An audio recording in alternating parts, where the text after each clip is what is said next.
आप सुन रहे हैं गरुड़ पुराण 14वां अध्याय यमलोक एवं यम सभा का वर्णन। चित्रगुप्त आदि के भवनों का परिचय। धर्मराज नगर के 4 द्वार।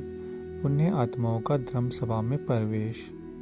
गरुड़ जी ने कहा, हे दयानिधे, यमलोक कितना बड़ा है, कैसा है, किसके द्वारा बनाया हुआ है, वहाँ की सभा कैसी है और उस सभा में धर्मराज किनके साथ बैठते हैं। हे दयानिधे, जिन धर्मों का आचरण करने के कारण धार्मिक पुरुष जिन धर्म मार्गों से धर्मराज के भवन में जाते हैं, उन धर्मों तथा मार्गों के विषय में भी आप मुझे बताइए। श्री भगवान ने बोला, हे गरुड़, धर्मराज का जो नगर नारद आदि मुनियों के लिए भी अगम्य है, उसके विषय में बताता हूँ, सुनो। उस दिव्य धर्म नगर को महापुण्य से ही प्राप्त किया जा सकता है। दक्षिण दिशा नर्तक्य कोण के मध्य में बेवसत का जो नगर है, वह संपूर्ण नगर वज्र का बना हुआ है, दिव्य है और असुरों और देवताओं से अवेद्य है। वह पुर चौकोर 4 द्वारों वाला, ऊंची 4 दीवारों से घिरा हुआ और 1000 योजन प्रमाण वाला कहा गया है। उस पुर में चित्रगुप्त का सुंदर मंदिर है, जो 25 योजन लंबाई और चौड़ाई में फैला हुआ है। उसकी ऊंचाई 10 योजन है और वह लोहे की अत्यंत दिव्य 4 दीवारी से घिरा हुआ है। वहाँ आवागमन के लिए सैकड़ों गलियां है। वह पताकाओं और ध्वजों से सुशोभित है। वह विमान समूह से घिरा हुआ है, गायन वादक से निनादित है, चित्र बनाने में निपुण चित्रकारों के द्वारा चित्रित है और देवताओं के शिल्पियों ने उसका निर्माण किया है। वह उद्यानों और उपवनों से रमणीय है। नाना प्रकार के पक्षीगण उसमें कलरव करते हैं तथा वह चारों ओर से गंधर्वों और अप्सराओं से घिरा हुआ है। उस सभा में अपने परम अद्भुत आसन पर स्थित चित्रगुप्त मनुष्यों की आयु की यथावत गणना करते हैं। वे मनुष्यों के पाप और पुण्य का लेखा जोखा करने में त्रुटि नहीं करते। जिसने जो शुभ अथवा अशुभ कर्म किया है, चित्रगुप्त की आज्ञा से उन सब का भोग करना होता है। चित्रगुप्त के घर की पूरब की ओर ज्वर का एक बड़ा विशाल घर है और उसके घर के दक्षिण शूल लता और विस्फोटक के घर है तथा पश्चिम में कालपास, अजीर्ण और अरुचि के घर है। चित्रगुप्त के घर के उत्तर की ओर राजरोग और पांडु रोग का घर है। ईशान कोण में सिर पीड़ा का, अग्नि कोण में मूर्छा का घर है। नैर्तक्य कोण में अतिसार का, वायव्य कोण में शीत और दाह का स्थान है। इस प्रकार और भी अन्यान्य व्याधियों से चित्रगुप्त का भवन घिरा हुआ है। चित्रगुप्त मनुष्यों के शुभाशुभ कर्मों को लिखते हैं। चित्रगुप्त के भवन से 20 योजन आगे नगर के मध्य मार्ग में धर्मराज महादिव्य भवन है। वह दिव्य, रत्नमय और विद्युत की ज्वालाओं से युक्त और सूर्य के समान देदीप्यमान है। वह 200 योजन चौड़ा, 200 योजन लंबा और 50 योजन ऊंचा है। 1000 स्तंभों पर धारण किया गया है। वैदूर्य मणि से मंडित है, स्वर्ण से अलंकृत है और अनेक प्रकार के हरम्य धनिकों के भवन और प्रसाद गृह से परिपूर्ण है। वह भवन शरतकालीन मेघ के समान उज्ज्वल, निर्मल और स्वर्ण बने हुए कलशों से अत्यंत मनोहर है। उसमें चित्र बहुरंगी रंग के स्फटिक से बनी हुई सीढ़ियाँ है और वह वज्र की कुटिम से सुशोभित है। गवाक्षों में मोतियों के झालर लगे हैं। वह पताकाओं और दोजों से विभूषित घंटा और नगाड़ों से निनादित और स्वर्ण बने तोरणों से मंडित है। वह अनेक आश्चर्यों से परिपूर्ण और स्वर्ण निर्मित सैकड़ों किवाड़ों से युक्त है।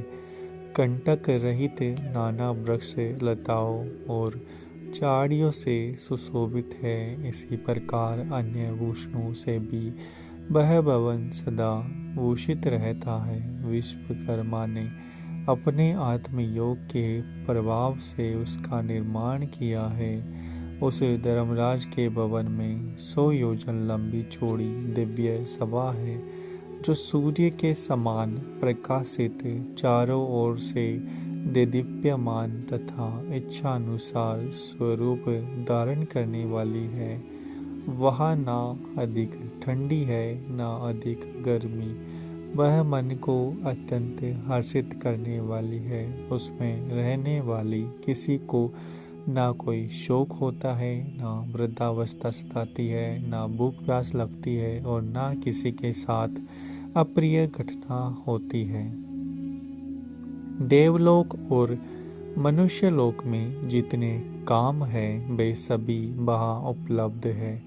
वहाँ सभी तरह के रसों से परिपूर्ण वक्ष और भोज्य सामग्रियाँ चारों ओर प्रचुर मात्रा में है। वहाँ सरस, शीतल और उष्ण जल भी उपलब्ध है। उसमें पुण्यमय शब्द आदि विषय भी उपलब्ध है और नित्य मनोवांछित फल प्रदान करने वाले कल्प वृक्ष भी वहाँ है। एताक्ष वह सभा बाधा रहित, रमणीय और कामनाओं को पूर्ण करने वाली है। विश्वकर्मा ने दीर्घ काल तक तपस्या करके उसका निर्माण किया है। उसमें कठोर तपस्या करने वाले सुव्रती, सत्यवादी, शांत, सन्यासी, सिद्ध और पवित्र कर्म करके शुद्ध हुए पुरुष जाते हैं। उन सभी का देह तेजोमय होता है। वे आभूषणों से अलंकृत तथा निर्मल वस्त्रों से युक्त होते हैं और अपने किए हुए पुण्य कर्मों के कारण वह विभूषित होकर विराजमान रहते हैं। 10 योजन विस्तीर्ण और सभी प्रकार के रत्नों से सुशोभित उस सभा में अनुपम और उत्तम आसन पर धर्मराज विराजमान रहते हैं। वे सत्पुरुषों में श्रेष्ठ है और उनके मस्तक पर छत्र सुशोभित है। कानों में कुंडलों से अलंकृत वे श्रीमान महामुकुट से सुशोभित है। वे सभी प्रकार के अलंकारों से समन्वित और नील मेघ के समान कांति वाले हैं। हाथ में चवर धारण की हुई अप्सराएं उन्हें पंखा जलती रहती है। गंधर्वों के समूह अप्सरागणों का संग गायन, वादन और नृत्य आदि द्वारा सभी ओर से उनकी सेवा करते हैं। हाथ में पास लिए हुए मृत्यु और बलवान काल तथा विचित्र आकृति वाले चित्रगुप्त एवं कृतांत के द्वारा वे सेवित है। हाथों में पास और दंड धारण करने वाले, उग्र स्वभाव वाले, आज्ञा के अधीन आचरण करने वाले तथा अपने समान बल वाले नाना सुबटों से वे धर्मराज गिरे रहते हैं। एकाग्य, अग्निष्ठावान, सोमप, उष्मप, सुवदावान, वैरहिस्त, मूर्तिमान और अमूर्तिमान जो पितृ है एवं अरियम्मा आदि जो पितृगण हैं और जो अन्य मूर्तिमान पितृ है, वे सब मुनियों के साथ धर्मराज की उपासना करते हैं। अत्रि, वशिष्ठ, पुलह, दक्ष, कर्तु, अंगिरा, जमदग्नि, नंदन, परशुराम, भृगु, पुलस्त्य, अगस्त्य, नारद, ये तथा अन्य बहुत से पितृराज के सभासद हैं, जिनके नामों और कर्मों की गणना नहीं की जा सकती। वे धर्म शास्त्रों की व्याख्या करके यथावत निर्णय देते हैं। ब्रह्मा की आज्ञा के अनुसार वे सब धर्मराज की सेवा करते हैं। उन सभा में सूर्य वंश के और चंद्र वंश के अन्य बहुत से धर्मात्मा और धर्मराज की सेवा करते हैं। मनु, दिलीप, मानदाता, सागर, भागीरथ, अम्बरीश, आनरण्य, मच्चुकंद, नीमि, पृथु, ययाति, नहुस, पुरु, दुष्यंत, सीवी, नल, भरत, संतनु, पांडु, सहस्त्र अर्जुन, ये यशस्वी पुण्यात्मा राजऋषि और बहुत से प्रख्यात राजा बहुत से अश्वमेघ यज्ञों का निष्ठान करने फलस्वरूप धर्मराज के सभासद हुए हैं। धर्मराज की सभा में धर्म की ही प्रवृत्ति होती है, ना वहाँ पक्षपात होता है, ना झूठ बोला जाता है और ना किसी के प्रति मार्तर्ष्य भाव रहता है।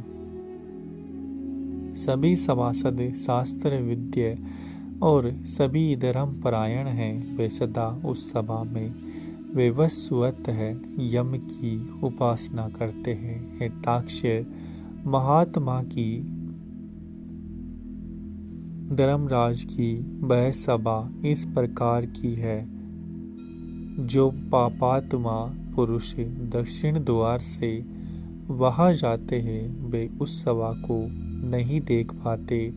धर्मराज के पुर में जाने के लिए 4 मार्ग है। पापियों के गमन के लिए जो मार्ग है उसके विषय में मैंने तुमने पहले ही कह दिया है। पूर्व आदि तीनों मार्गों से जो धर्मराज के मंदिर में जाते हैं वे सुकृति होते हैं, वे पुण्य कर्मों के बल से बाहर जाते हैं। उनके विषय में सुनो।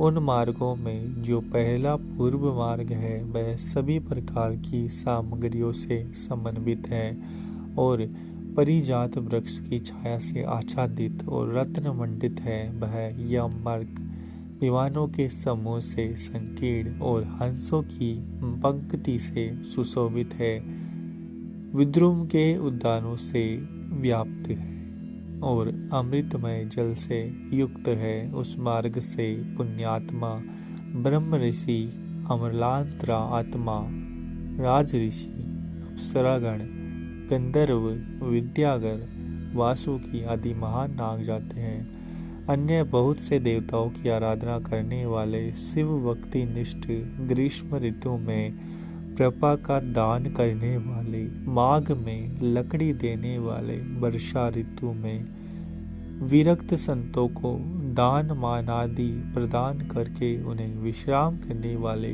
दुखी मनुष्यों को अमृतमय वचनों से आश्वस्त करने वाले और आश्रय देने वाले, सत्य और धर्मों में रहने वाले, क्रोध और लोभ से रहित, पिता माता में भक्ति रखने वाले, गुरु की शुश्रूषा में लगे रहने वाले, भूमि दान देने वाले, गृह दान देने वाले, गोदान देने वाले, विद्या प्रदान करने वाले, पुराण के वक्ता, श्रोता और सुशील है, प्राणों का पारायण करने वाले, ये सभी तथा अन्य पुण्यात्मा भी पूर्व द्वार से धर्मराज के नगर में प्रवेश करते हैं। वे सभी सुशील और शुद्ध बुद्धि वाले धर्मराज की सभा में जाते हैं। धर्मराज के नगर में जाने के लिए दूसरा उत्तर मार्ग है, जो सैकड़ों विशाल रथों से शिवी आदि नरयानों से परिपूर्ण है। वह हरिचंदन के वृक्षों से सुशोभित है। उस मार्ग में हंस और सारस व्याप्त, चक्रवाक से सुशोभित, अमृत तुल्य जल से परिपूर्ण एक मनोरम सरोवर है। इस मार्ग से वैदिक अव्यगतों की पूजा करने वाले, दुर्गा और सूर्य के भक्त, पर्वों पर तीर्थ स्थान करने वाले, धर्म संग्राम में अथवा अनशन करके मृत्यु प्राप्त करने वाले, वाराणसी में, गौशाला में और तीर्थ जल में विधिवत प्राण त्याग करने वाले ब्राह्मणों तथा अपने स्वामी के कार्य से तीर्थ क्षेत्र में मरने वाले हैं, जो देव प्रतिमा आदि के विध्वंस होने से बचाने के प्रयास में प्राण त्याग करने वाले हैं, योग अभ्यास से प्राण त्यागने वाले हैं, सत्पात्रों की पूजा करने वाले हैं, नित्य महादान देने वाले हैं। वे व्यक्ति उत्तर द्वार से धर्मसभा में जाते हैं। तीसरा पश्चिम का मार्ग है, जो रत्न जड़ित भवनों से सुशोभित है। वह अमृतसर से सदा परिपूर्ण रहने वाली बावलियों से विराजित है। वह मार्ग ऐरावत कुल में उत्पन्न मदोन्मद हाथियों से तथा ऊंचे श्राव से उत्पन्न अश्वरत्नों से भरा है। इस मार्ग से आत्मत वेदता सत्य शास्त्रों के परिचिंतक भगवान विष्णु के अनन्य भक्त गायत्री मंत्र का जप करने वाले, दूसरों की हिंसा, दूसरों के द्रव्य और दूसरों की निंदा से पराकमुख रहने वाले, अपनी पत्नी में संतुष्ट रहने वाले संत, अग्निहोत्री, वेद पाठी ब्राह्मण गमन करते हैं। ब्रह्मचर्य व्रत पालन करने वाले, वानप्रस्थ आश्रम के नियमों का पालन करने वाले, तपस्वी संन्यास धर्म का पालन करने वाले तथा श्री चरण सन्यासी एवं मिट्टी के डेले, पत्थर और स्वर्ण को समान समझने वाले, ज्ञान एवं वैराग्य से संपन्न, सभी प्राणियों के हित साधन में निरत, शिव और विष्णु का व्रत करने वाले, सभी कर्मों को ब्रह्म को समर्पित करने वाले, देव ऋण, पितृ ऋण और ऋषि ऋण, इन तीनों ऋणों से विमुक्त, सदा पंच यज्ञ में निरत रहने वाले, पितरों को श्राद्ध देने वाले, समय से संध्योपासन करने वाले, नीच की संगति से अलग रहने वाले, सत्पुरुषों की संगति में निष्ठा रखने वाले, ये सभी जीव अप्सराओं के समूह से युक्त श्रेष्ठ विमान में बैठकर अमृतपान करते हुए धर्मराज के भवन में जाते हैं। वे उस भवन के पश्चिम द्वार से प्रविष्ट होकर धर्म सभा में पहुंचते हैं। उन्हें आया हुआ देखकर धर्मराज बार बार स्वागत संभाषण करते हैं। उन्हें उठकर अभ्युत्थान देते हैं, उनके सम्मुख जाते हैं। उस धर्मराज चतुर्भुज रूप और शंख चक्र गदा खड़ंग्य धारण करके पुण्य करने वाले जीवों के साथ स्नेह पूर्वक मित्रवत आचरण करते हैं। उन्हें बैठने के लिए सिंहासन देते हैं, नमस्कार करते हैं, पाद्य अर्घ्य और आदि प्रदान करके चंदन आदि के पूजा सामग्रियों से उनकी पूजा करते हैं। यम धर्मराज कहते हैं, हे सभासदों, इस ज्ञानी को परम आदर पूर्वक नमस्कार कीजिए। यह हमारे मंडल का वेदन करके ब्रह्मलोक में जाएगा। है बुद्धिमानों में श्रेष्ठ और नरक की यात्रा से व्यवहित रहने वाली पुण्य आत्माओं, आप लोगों ने अपने पुण्य कर्म अनुष्ठान से सुख प्रदान करने वाला देवत्व प्राप्त कर लिया है। दुर्लभ मनुष्य योनि प्राप्त करके जो नित्य वस्तु धर्म का साधन नहीं करता, वह घोर नरक में गिरता है। उससे बढ़कर अचेतन अज्ञानी और कौन है? अस्थि शरीर से अस्थिर धन आदि से कोई एक बुद्धिमान मनुष्य की स्थिर सधर्म का संचयन करता है। इसलिए सभी प्रकार के प्रयत्नों करके धर्म का संचय करना चाहिए। आप लोग सभी भोगों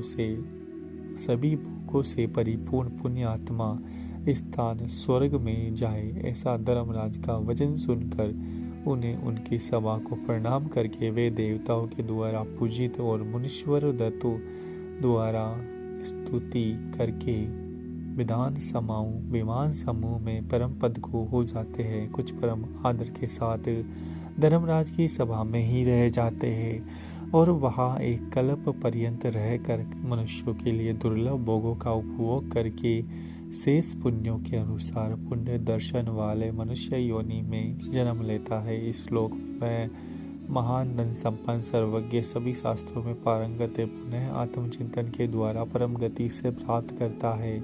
हे गुरु, तुमने यमलोक के विषय में पूछा था, वह सब मैंने बता दिया। इसको भक्ति पूर्वक सुनने वाला व्यक्ति भी धर्मराज की सभा में जाता है। इस प्रकार गरुड़ पुराण के अंतर्गत सारोद्धार में धर्मराज निरूपण नामक 14वां अध्याय पूरा हुआ। उम्मीद है दोस्तों आपको हमारा ये प्रयास अच्छा लग रहा होगा। चैनल को सब्सक्राइब करें, वीडियो को लाइक और शेयर करना ना भूलें। मिलते हैं आपसे अगले एपिसोड में।